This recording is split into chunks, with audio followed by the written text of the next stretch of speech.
নমস্কাৰ সানি technology YouTube চেনেলৰ দৰ্শকসকলক মই সানি আপোনালোক সকলোকে পুনৰবাৰ স্বাগতম জনাইছো। ৰাতিপুৱাৰ কেইবাটাও গুৰুত্বপূৰ্ণ খবৰ আপোনালোকৰ বাবে যুগুতোৱা হৈছে। গোটেইকেইটা খবৰে আপোনালোকৰ বাবে বহুতেই গুৰুত্বপূৰ্ণ, গতিকে আপোনালোকে ভিডিঅ'টো প্ৰথমৰ পৰা শেষলৈকে চাই থাকক। আজিৰ প্ৰথমটো খবৰে হৈছে এটা ডাঙৰ খবৰ। মুছলমানসকলে যি সংৰক্ষণ পাই আছে শেষ হ'ব লাগে, হিমন্ত বিশ্ব শৰ্মাই মন্তব্য কৰিছে। নিজৰ বক্তব্যৰ বাবে সদায় সংবাদ শিৰোনাম দখল কৰি অহা মুখ্যমন্ত্ৰী হিমন্ত বিশ্ব শৰ্মাই বিহাৰত উপস্থিত হৈ পুনৰ বিতৰ্কিত মন্তব্য কৰিছে।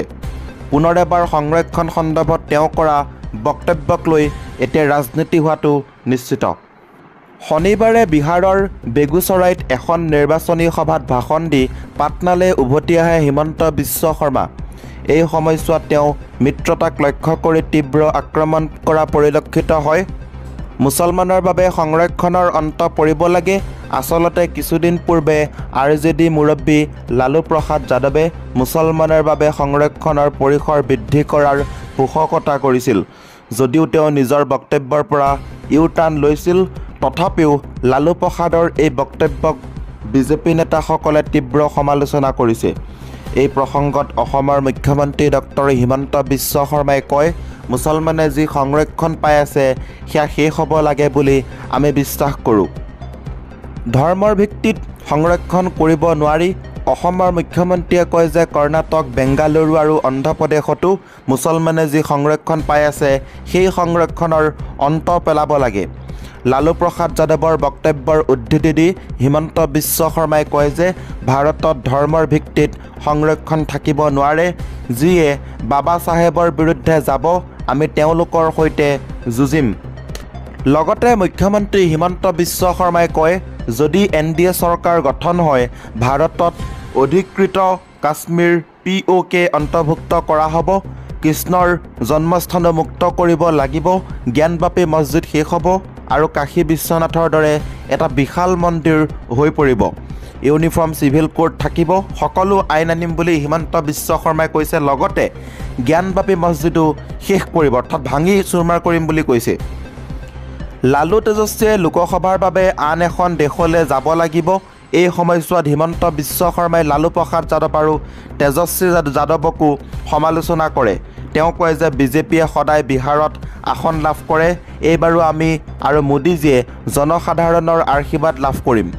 হয়, যদি লালুজী আৰু তেজস্বীয়ে লোকসভালৈ যাব বিচাৰে, তেন্তে তেওঁলোকে আন এখন দেশলৈ যাব লাগিব, পাকিস্তানলৈ যাব লাগিব। বিৰোধী মিত্ৰজোঁটৰ ম্যাদ উকলি যোৱাৰ তাৰিখ 4 জুন।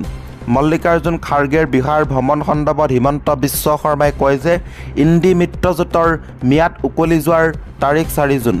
4 জুনৰ পূৰ্বে তেওঁলোকে যিমান সভা অনুষ্ঠিত কৰে কৰিবলৈ দিয়ক। 4 জুনৰ পিছত কোনেও তেওঁলোকৰ সভালৈ কোনো নাহে, সকলো শেষ হ'ব। হাতত মাত্ৰ 4টা দিন বাকী। মাত্ৰ 4 দিনৰ পিছতে গোলাঘাটত এখন উপহাৰ কুপনৰ খেল অনুষ্ঠিত কৰা হ'ব। 50 টকাত টোটেল 50খন নামী দামী বাইক, আপোনালোকৰ সপোনৰ বাইক মাত্ৰ 50 টকাত। মাত্ৰ 4 দিনৰ পাছতে 19 তাৰিখে উপহাৰ কুপনৰ খেলখন খেলোৱা হ'ব।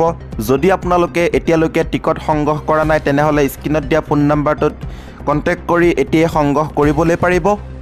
টিকটৰ মূল্য হৈছে মাত্ৰ 50 টকা। 50 টকাতে আপুনি আপোনাৰ সপোনৰ বাইকখন লৈ যাবলৈ পাৰিব। 4 দিনৰ পাছতে আপোনালোকে ভাগ্য পৰীক্ষাৰ ৰিজাল্ট পাব। গতিকে এতিয়া আপোনালোকে টিকট সংগ্ৰহ কৰক মাত্ৰ 50 টকা পৰিশোধ কৰি। আৰু সৰ্বসাধাৰণ ৰাইজে বৰ্তমান টিকট সংগ্ৰহ কৰি আছে। আপোনালোকে দেখিছে টিকেট আপোনালোকে যদি এখন বহি লয়, তেনেহ'লে এটা টিকট বিনামূলীয়া। টিকট সংগ্ৰহ কৰিবলৈ হোৱাটছআপত দিয়া ফোন নম্বৰটোত আপোনালোকে আপোনালোকৰ নাম আৰু ডিষ্ট্ৰিক্টখনৰ নামটো লিখি দিব।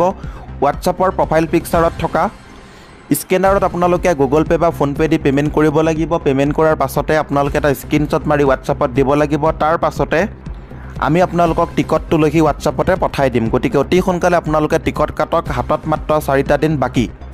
টোটেল 50খন নামী দামী বাইক আছে। কৰিশ্মা XMR, KTM ডিউক আছে, পালচাৰ 220, বুলেট 350 আছে। প্ৰথম পুৰস্কাৰ হৈছে আপোনালোকৰ হাৰ্লি ডেভিডছন, এয়া হৈছে পালচাৰ 220।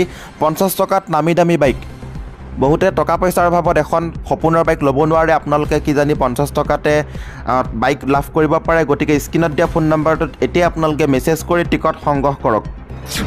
2 নম্বৰৰ খবৰটি হৈছে তিনি বিবাহ বন্ধ কৰক, অন্যথা মুখ্যমন্ত্ৰী হিমন্ত বিশ্ব শৰ্মাৰ মুকলি সতৰ্কবাণী। অসমৰ মুখ্যমন্ত্ৰী হিমন্ত বিশ্ব শৰ্মাই ৰাহুল গান্ধী আৰু লালু প্ৰসাদ যাদৱক তীব্ৰ আক্ৰমণ কৰে। গিৰিৰাজ সিঙৰ সমৰ্থনত বেগুচৰাইত নিৰ্বাচনী সভাত ভাষণ দি হিমন্ত বিশ্ব শৰ্মাই কয় যে আমাক 400 আসনৰ প্ৰয়োজন, কাৰণ এতিয়া POK ভাৰতলৈ আনিব লাগিব। POK ভাৰতলৈ আনিব লাগিব, UCC আনিব লাগিব, কামৰ দীঘলীয়া তালিকা আছে।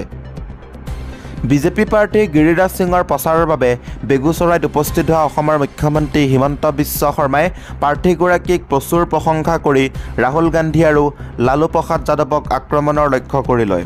হিমন্ত বিশ্ব শৰ্মাই কয় যে লালু প্ৰসাদ যাদৱ আৰু ৰাহুল গান্ধীয়ে ৰামলালাক চাবলৈ নাযায়, কাৰণ তেওঁলোকে ইমান পাপ কৰিছে যে ৰামলালায়ো তেওঁলোকক দৰ্শন নিদিয়ে, এই জীৱনত এই সৌভাগ্য নাপাব। তাৰ লগতে হিমন্ত বিশ্ব শৰ্মাই কৈছে ভগৱানে ৰাহুলৰ বুদ্ধিমত্তা ভুষ্ট কৰিছে। হিমন্ত বিশ্ব শৰ্মাই কয় যে ৰাহুল গান্ধীয়ে কিয় ৰামলালাৰ অভিষেক বৰ্জন কৰিলে বুলি মানুহে প্ৰশ্ন কৰে। মই কওঁ যে তেওঁলোকে বৰ্জন কৰা নাছিল। আমি যি কামেই নকৰোঁ কিয় ইয়াৰ অতীতৰ লগত কিছু লিংক আছে।